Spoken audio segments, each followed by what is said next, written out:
अस्सलाम वालेकुम नाजरीन, तारीख की दुनिया में खुश आमदेद। मुझे डॉक्टर अली कहते हैं और आज की वीडियो में हम आपको दिखाने जा रहे हैं कि सियाचिन ग्लेशियर और बर्फानी पहाड़ों के ऊपर अजीबोगरीब मखलूक दिखाई देने लगी है। क्या याजूज माजूज ने इंसानी आबादियों की जानिब बढ़ना शुरू कर दिया है? भारतीय फौज को बर्फानी पहाड़ों पर जो शवाहिद मिले हैं वो इंतहाई खौफनाक हैं। वो शवाहिद क्या है? वीडियो की तफसील में जाने से पहले हमारे चैनल को सब्सक्राइब कर लीजिए और बेल आइकन को जरूर दबा दीजिएगा ताकि हमारी आने वाली वीडियोस सबसे पहले आप तक पहुंच सकें।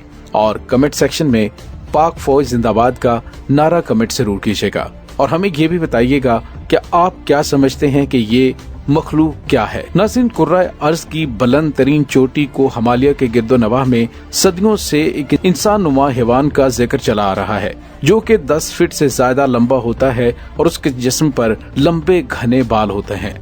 ये इंसान की तरह 2 पैरों पर चलता है और उसकी मोटी और मजबूत टांगें कमान की तरह हल्की सी टेढ़ी होती हैं।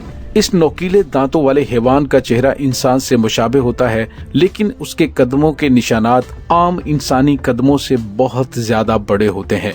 नेपाली मुकामी जबान में उन्हें यटी कहा जाता है और आज की इस वीडियो में हम आपको यटी के बारे में बताएंगे कि क्या ये हकीकत है या देवमालाई दास्तान जो सदियों से सुनी सुनाई आ रही है, या फिर इसका ताल्लुक याजूज माजूज की कौम के किसी ऐसे फर्द से है जो गलती से बाहर निकल गया, या फिर इन बर्फपोश पहाड़ों के अंदर बड़ी तादाद में ये लोग इंसानी आबादियों की जानिब बढ़ रहे हैं। नाज़रीन, 19 अप्रैल 2019 को भारतीय फौज के ADGPI के ऑफिशियल अकाउंट से एक ट्वीट की गई जिसमें ये दावा किया गया कि पहली मर्तबा हिंदुस्तानी फौज की कोपेमाई टीम ने अफसानवी हैवान यटी के पुरस्कार कदमों के निशानात देखे हैं। इसके कदमों के निशानात का हुजम 32.15 इंच बताया गया।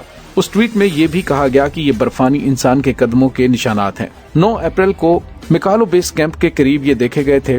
इंडियन आर्मी ने फौरी उन कदमों के निशानात की तस्वीरें ली और उसे कैमरों में कैद कर लिया और दावा किया कि ये उस बर्फानी इंसान के पैरों के निशानात हैं जिनका जिक्र देवमालाई किस्से कहानियों में होता चला आ रहा है। नाज़रीन, इंडियन आर्मी के इस ट्वीट में कुछ लोगों ने सताइश का इजहार किया और कुछ ने शुकूक व शुबहात का इजहार भी किया। कुछ लोगों ने इसे मजाक करार दिया और ये कहा कि फौज का ट्विटर अकाउंट हैक हो गया है। नाज़रीन, इंडियन आर्मी के इस ट्वीट के बाद लोगों का रद्द अमल कुछ भी हो, लेकिन एक बात तो जरूर थी कि यटी फिर से खबरों में आ गया और मौजूए बहस बन गया। नाज़रीन, अब हम आपको बताते हैं कि उस बर्फानी इंसान के बारे में कहानियां कब से इतनी फेमस होना शुरू हुई। तो नाज़रीन, बर्फानी इंसान के बारे में चमगोइयां सबसे पहले 1921 में होना शुरू हुई जब बरतानवी फौज का एक कर्नल चार्ल्स हावड़ा अपने साथियों के हमरा दुनिया की बुलंद तरीन चोटी माउंट एवरेस्ट सर करने आया।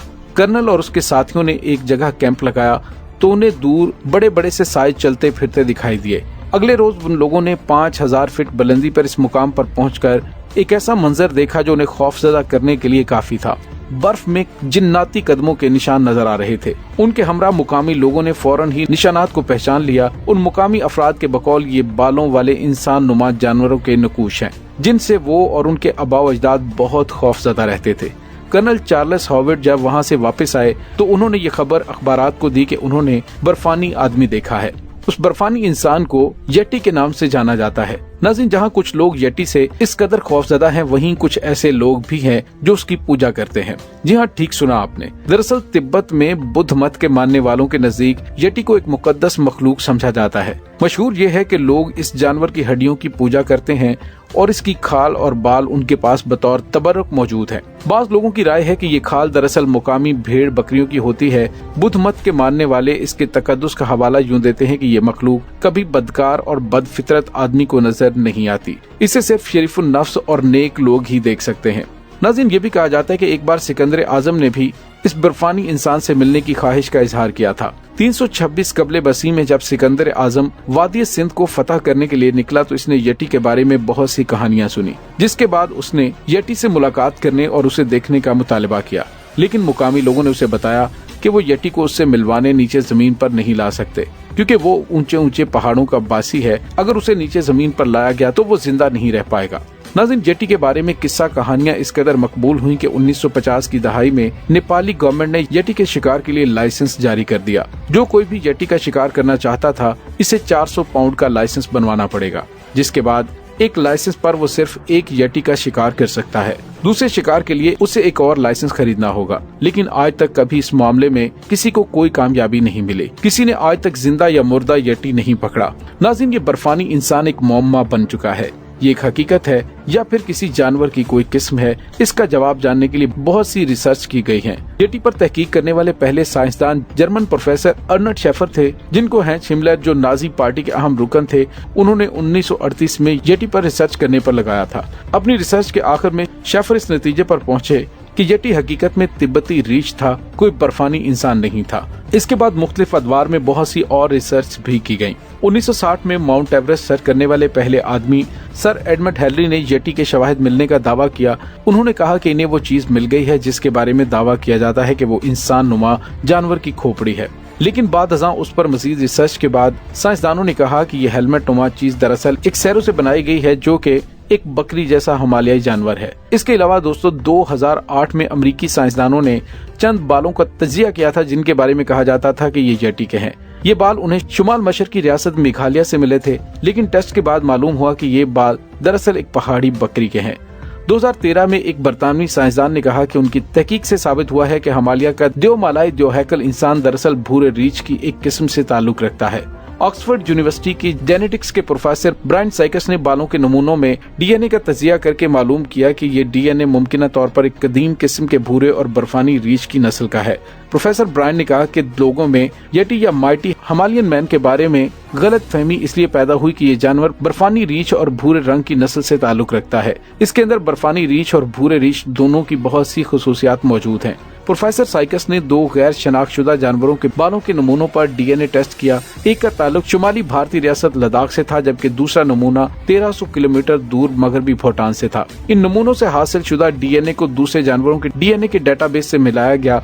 प्रोफेसर साइकस ने मालूम किया कि उनमें से एक नमूना नॉर्वे से मिलने वाले कदीम बर्फानी रीछ के जबड़े की हड्डी में पाए जाने वाले डीएनए से 100% मिलता है। इसकी उम्र 40,000 साल और 1,20,000 साल के दरमियान है। ये वो जमाना है कि जब बर्फानी रीछ और भूरे रीछ की नस्लें अलग हो रही थीं। प्रोफेसर साइकस कहते हैं कि इस स्टडी के बाद ये नहीं कहा जा सकता कि कदीम बर्फानी रीछ हिमालय में मौजूद है, लेकिन हाँ अलबत्ता ये हो सकता है कि हिमालय में भूरे रीछ की कोई ऐसी नस्ल पाई जाती हो जो बर्फानी रीछ से निकली हो। नाज़रीन, यटी के वजूद के ठोस शवाहिद के अदम मौजूदगी के बावजूद इसका तस्वुर नेपाल के अलावा मगरबी दुनिया में भी आम है। इसका अंदाजा इस बात से लगाएं कि यटी के मौजू पर अब तक कई फिल्में भी बन चुकी हैं।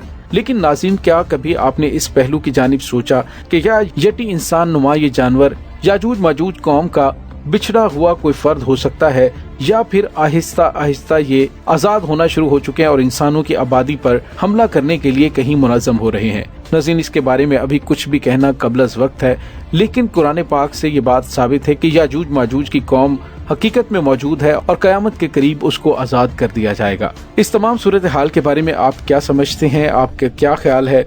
कमेंट सेक्शन में अपने ख्यालात का इजहार जरूर कीजिएगा। इसके साथ ही डॉक्टर अली को इजाजत दीजिए।